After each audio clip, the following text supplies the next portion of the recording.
तो माया के बारे में कबीरदास जी कहते हैं कि माया माया सब कहे, माया लखे न कोय, जो मन से ना उतरे, माया कहिए सोए। वो कह रहे हैं कि जो हर पल आपके मन से उतरता ही नहीं, हर पल जो आपके मन पर छाया रहता है, वही माया है।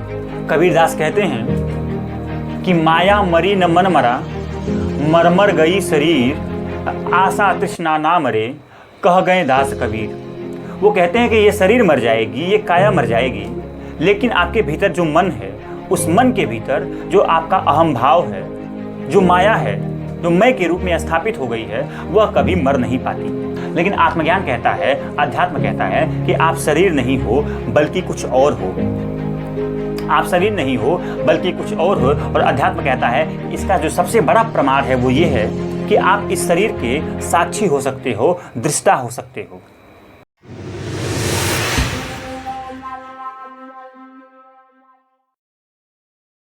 एक श्रोता है जिनका प्रश्न है कि जीवन क्या है और इसकी सच्चाई क्या है और जीवन की सार्थकता क्या करने में है। प्रश्न में दो बातों का जिक्र है। पहली बात ये कि जीवन है क्या, जीवन की सच्चाई क्या है, और दूसरी बात ये कि जीवन की सार्थकता क्या करने में है। बहुत ही महत्वपूर्ण प्रश्न है। अगर इस प्रश्न को हम अध्यात्म की दृष्टि से जानने और समझने का प्रयास करें, अगर इस प्रश्न को हम थोड़ा सा गहराई के साथ, थोड़ा सा पैनी नज़र से जानने और समझने का प्रयास करें, तो पहली चीज़ जो हमें समझ में आती है वो ये है कि जीवन कुछ नहीं, सिर्फ समय का एक प्रवाह है, समय की एक धारा है। कहने का मतलब ये है कि जीवन कुछ नहीं, सिर्फ समय की एक धारा है, एक प्रवाह है, समय का एक टुकड़ा है। और उस टुकड़े में, जो समय का टुकड़ा है, उस टुकड़े में अपार संभावनाएं हैं। वह टुकड़ा अपने आप में अपार संभावनाओं को समेटे हुए है। हमारे जीवन की सार्थकता इसी में है कि हमारे सामने यह छोटा सा जो समय का टुकड़ा है, हमारे सामने यह छोटा सा जो समय का टुकड़ा है जिसमें अपार संभावनाएं हैं, उस समय के टुकड़े का हम समुचित उपयोग करके उस संभावनाओं को साकार करने में हम सफल हो सकें, उस संभावनाओं को साकार करने की दिशा में हम आगे बढ़ सकें, इसी में हमारे जीवन की सार्थकता है, इसी में हमारे जीवन की महत्ता है। तो ये हुआ प्रश्न का वो सैद्धांतिक पक्ष जिसमें पूछा गया था कि जीवन क्या है और जीवन की सार्थकता किसमें है। अब आइए हम चलते हैं प्रश्न के उस हिस्से की तरफ जिसमें प्रश्न का सार छुपा हुआ है, प्रश्न की आत्मा यानी कि प्रश्न का प्राण छुपा हुआ है। और जो प्रश्न है उसका सार ये है, प्रश्न का सार ये जानने में है कि जीवन की हमारे सच्चाई क्या है। तो अगर आप जीवन की सच्चाई जानना चाहते हैं तो इसके लिए आपको बहुत ज़्यादा परेशान होकर के इधर उधर भागने की, माथापच्ची की ज़रूरत नहीं होती है। जीवन को समझने के लिए हमें ऐसी कोई अनिवार्य शर्त नहीं होती है कि जीवन को हम तभी समझ पाएंगे जब जीवन पर आधारित उन सभी आध्यात्मिक ग्रंथों का अध्ययन ही करेंगे, अध्ययन कर लेंगे जो हमें जीवन के बारे में बताते हैं। ऐसा कोई अनिवार्यता नहीं है जीवन को समझने के बारे में। जीवन को आप बहुत ही आराम से, बहुत ही सहज तरीके से समझ सकते हैं। आप इसको बहुत ही आसान तरीके से इसलिए समझ सकते हैं क्योंकि जो जीवन है वह हमारे सामने जीवंत रूप में मौजूद है। हमारे आँखों के सामने वह बहुत ही सहज रूप में प्रस्तुत है, मौजूद है, हमारे सामने ही दिख रहा है, अनुभव हो रहा है। हमें ज़रूरत सिर्फ इस बात की होती है कि हम पूरे तटस्थता के साथ, यानी कि पूरे साक्षी भाव के साथ हम अपने जीवन का अवलोकन कर सकें, यानी कि हम तटस्थ होकर के, साक्षी होकर के अपने जीवन का ऑब्जर्वेशन कर सकें। और जैसे ही आप जीवन को ऑब्जर्व करना स्टार्ट करते हैं, वैसे ही आपके जीवन की जो सच्चाई है वो धीरे धीरे परत दर परत आपके सामने खुलती चली जाती है, प्रस्तुत होती चली जाती है। आप पाते हैं कि आपका जो जीवन है, आपकी जो जीवन की कहानी है, उस कहानी में सिर्फ गुलामी है। जब आप जीवन की सच्चाई को जानने और समझने का प्रयास करते हैं पूरे तटस्थता के साथ, पूरे साक्षित्व के साथ, तो आप पाते हैं कि आपकी ज़िंदगी में सिर्फ गुलामी ही गुलामी है। जब मैं गुलामी की बात कह रहा हूँ तो इसका एक कतई मतलब नहीं है कि बाहर ऐसा कोई इंसान बैठा है, ऐसी कोई सत्ता बैठी है जिसकी हम गुलामी कर रहे हैं, या फिर इस गुलामी का आशय ये भी नहीं है कि हम उस परमात्मा की गुलामी कर रहे हैं, जिस परमात्मा की गुलामी करना ही एक बहुत ही सौभाग्य का विषय माना जाता है। हम अभी इतने भी सौभाग्यशाली नहीं हैं कि हमें वो सुअवसर प्राप्त हो सके कि हम उस परमात्मा की गुलामी कर सके, जिसकी गुलामी करने के बाद ही यह जीवन सार्थक हो पाता है। हम इतने भी अभी सौभाग्यशाली नहीं हैं, इतनी भी सक्षमता हमारे भीतर नहीं है कि हम उस परमात्मा की गुलामी कर सकें। तो फिर हम गुलामी किसकी करते हैं? यहाँ पर किस गुलामी की बात कर रहा हूँ मैं? जब आप इस बात को गहराई से समझने का प्रयास करेंगे तो आप पाएंगे कि आप गुलामी करते हैं अपने अहंकार की। आप गुलामी करते हैं अपने भीतर बैठे, अपने भीतर छुपे हुए उस अहमवृत्ति की, जो व्यक्तिगत अहंकार के रूप में हर पल आपको निर्देशित करता है और आप उसके निर्देशों का पालन करते रहते हैं बिना किसी विरोध के। जब आप इस बात को समझने की कोशिश करेंगे तो आप पाएंगे आपके भीतर मैं का जो भाव है वो माया की एक ऐसी साजिश है, माया की एक ऐसी साजिश है जो लगातार आपको गुलाम बना करके अपनी ज़रूरतों को पूरा करना चाहती है। और हम बिना किसी विरोध के उसी की ज़रूरतों को पूरा करते करते एक दिन अपने जीवन को ख़त्म कर देते हैं, समाप्त कर देते हैं। हम एक ऐसी अदृश्य शक्ति की गुलामी करते हैं जो हमारे भीतर, हमारे मन में इस तरह कुंडली मार करके बैठ गई है, जो हमें कहीं दिखाई तो नहीं देती, लेकिन अगर इसको हम साक्षित्व के साथ, तटस्थता के साथ जानने और समझने का प्रयास करें तो हमें यह स्पष्ट रूप से नज़र आने लगता है कि हम कुछ गुलामी सिर्फ और सिर्फ अपने अहंकार की करते हैं, अपने भीतर उस मैं के भाव की गुलामी करते हैं जो माया की एक साजिश होती है। और आप जानते हैं इसका सबसे दुर्भाग्यजनक पहलू क्या है? दुर्भाग्यजनक पहलू वो ये है कि हम जिसकी गुलामी करते हैं, हम जिस अहंकार की, जिस मैं के भाव की गुलामी करते हैं, जिस कर्ता भाव की नौकरी करते हैं, वह हमें नौकरी के बदले कोई पारिश्रमिक भी नहीं देता। व्यवहारिकता का और नैतिकता का तगाजा ये होता है कि अगर आप किसी की गुलामी करते हैं, अगर आप किसी की नौकरी करते हैं, अगर आप किसी का काम करते हैं, तो उस काम के बदले आपको उचित दाम मिलता है।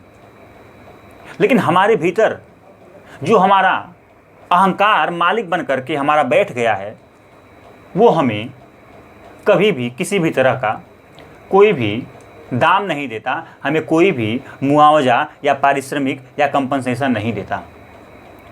और देने की बात तो छोड़िए, उल्टा वह हमसे वसूलता भी है। हमसे वो क्या वसूलता है? वह हमसे हमारे समय को ही वसूल लेता है, हमारे पूरे समय को ही वो इस तरह निगल लेता है, इस तरह खा जाता है कि आपको एक वक्त के बाद ऐसा महसूस होता है कि आपके पास समय ही नहीं बचा, क्योंकि समय ही आपके जीवन का वो सबसे बड़ा रिसोर्स है जो अगर समय आपकी ज़िंदगी छिन जाए तो एक तरीके से आपकी ज़िंदगी छिन जाती है। और यही वो आपके भीतर का जो अहंकार है वो आपके समय के रूप में आपकी ज़िंदगी को ही छीनता चला जा रहा है, निगलता चला जा रहा है, और आप बिना किसी विरोध के उनकी सेवा में खुद को कुर्बान करते हुए चले जा रहे हैं। आपके भीतर का जो मालिक है उसकी पहचान क्या है, उसकी सच्चाई क्या है, उसका अस्तित्व क्या है? अगर इसको आप जानने का प्रयास करेंगे, समझने का प्रयास करेंगे, तो आप पाएंगे कि हमारे भीतर का जो मैं भाव है वह कुछ नहीं, सिर्फ माया की एक साजिश है। आपके भीतर का जो अहंकार है, जो मैं के रूप में आपके मन में, आपकी चेतना में, आपके शरीर में आसक्ति बना करके बैठ गया है, स्थापित हो गया है, वास्तव में उसका अपना कोई स्वतंत्र अस्तित्व नहीं है। वास्तव में अपना कोई स्वतंत्र अस्तित्व नहीं है, वह सिर्फ झूठ की बुनियाद पर टिका हुआ है। वह आपके मन को इतनी मोहलत ही नहीं देता कि आप उसके बारे में सोच सकें, चिंतन कर सकें, उसकी वास्तविक पहचान की थोड़ी सी भी जांच पड़ताल कर सकें, क्योंकि वो ये जानता है कि जैसे ही आप उसकी जांच पड़ताल करेंगे, जैसे ही आप उसके बारे में खोजबीन करेंगे, वैसे ही उसकी सच्चाई, उसकी सारी साजिश खुलकर आपके सामने आ जाएगी। और जैसे ही उसकी सच्चाई खुलकर आपके सामने आ जाएगी, वैसे ही उसको मिटना पड़ेगा। क्योंकि मैंने पहले ही कहा कि वास्तव में जो अहंकार है, जो माया है, जो मैं का भाव है, वो है नहीं, सिर्फ एक झूठी मान्यता है।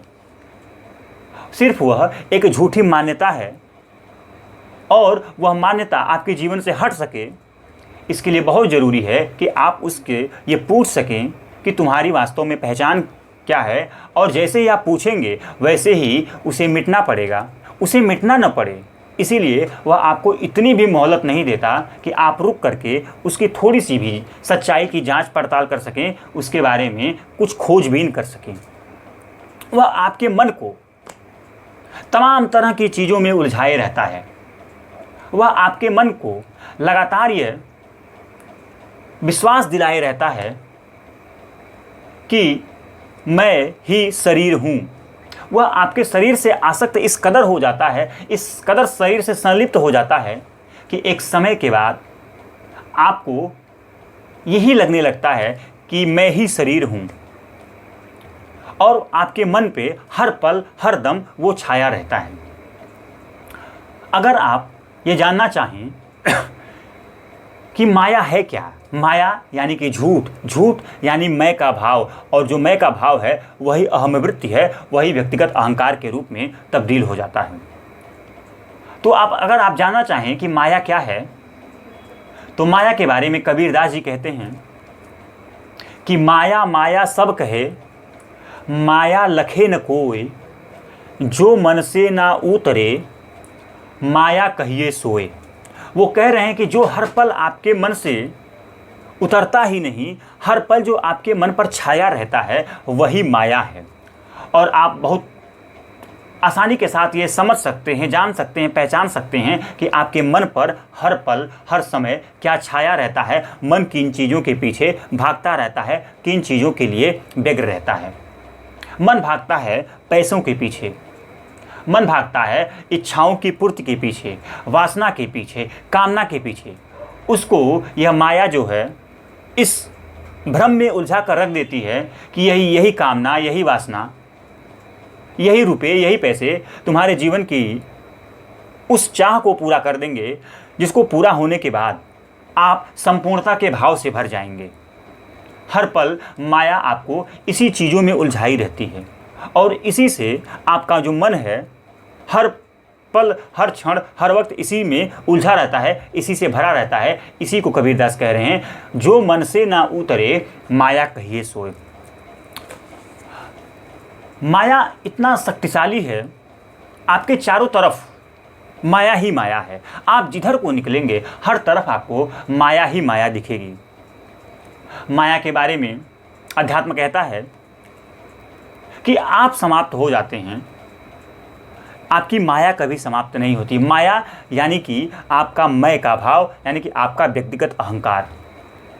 आपकी पूरी जिंदगी खत्म हो जाती है, आपके भीतर मैं का जो भाव है वो कभी खत्म नहीं होता। यानी कि आपका शरीर क्षय हो जाएगा, आपके शरीर का क्षरण हो जाएगा, नाश हो जाएगा, आपकी शरीर की समाप्ति हो जाएगी, आप मर जाएंगे, लेकिन आपके भीतर का जो अहंकार है, जो अहमवृत्ति है, वो जस की तस बनी रहती है। और यह लगातार आपको इस बात की आश्वस्ति देती रहती है, झूठी आश्वस्ति देती रहती है कि इस संसार में ही आप वो पा जाएंगे जिसको पाना ही आपके जीवन का परम ध्येय है, परम उद्देश्य है। कबीरदास कहते हैं कि माया मरी न मन मरा, मर गई शरीर, आशा तृष्णा ना मरे, कह गए दास कबीर। वो कहते हैं कि ये शरीर मर जाएगी, ये काया मर जाएगी, लेकिन आपके भीतर जो मन है, उस मन के भीतर जो आपका अहम भाव है, जो माया है, जो मैं के रूप में स्थापित हो गई है, वह कभी मर नहीं पाती। और क्योंकि हमारी जो माया है, हमारा जो मैं का भाव है, वो निरंतर बना ही रहता है, निरंतर उसका झूठ जो है हम समझ नहीं पाते, जान नहीं पाते, इसीलिए हम पूरी ज़िंदगी कष्ट से भरे रहते हैं, दुख और तकलीफ़ों से भरे रहते हैं। ये हमारे जो दुख और तकलीफ़ हैं, ये कभी समाप्त नहीं होते।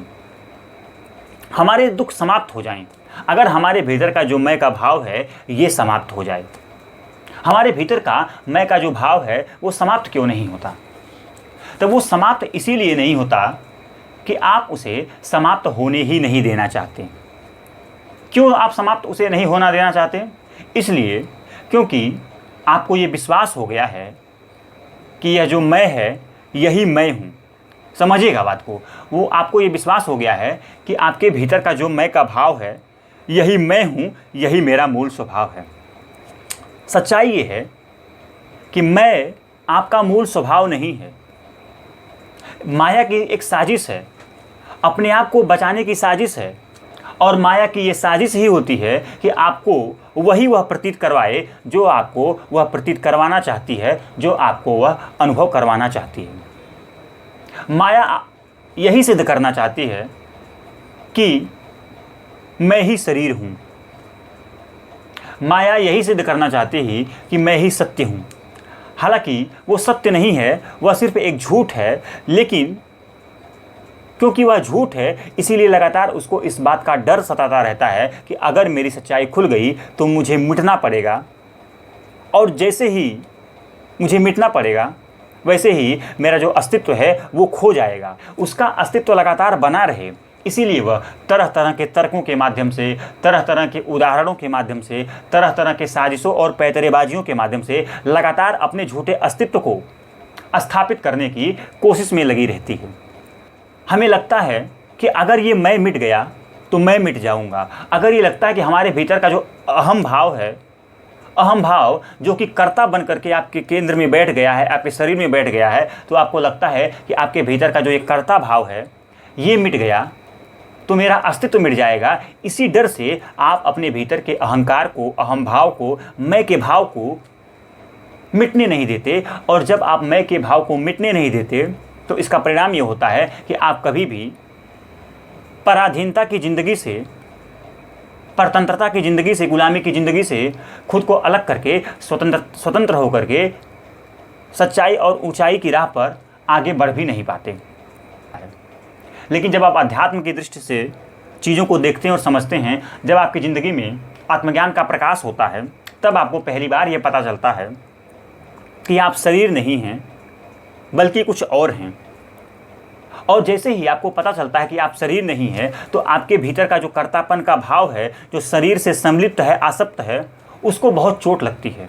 फिर वो तरह तरह के प्रमाण देना शुरू करता है, तरह तरह के प्रमाण देना शुरू करता है। वो कहता है कि मैं ही शरीर हूँ, और इसका प्रमाण ये है कि मैं यहाँ जाता हूँ, वहाँ जाता हूँ, ये करता हूँ, वो करता हूँ, मैं सोचता हूँ, मैं बोलता हूँ, मैं कल्पना करता हूँ। यही तो इस बात का प्रमाण है कि मैं हूँ यानी कि मैं शरीर हूँ। लेकिन आत्मज्ञान कहता है, अध्यात्म कहता है कि आप शरीर नहीं हो बल्कि कुछ और हो। आप शरीर नहीं हो बल्कि कुछ और हो। और अध्यात्म कहता है कि इसका जो सबसे बड़ा प्रमाण है वो ये है कि आप इस शरीर के साक्षी हो सकते हो, दृष्टा हो सकते हो।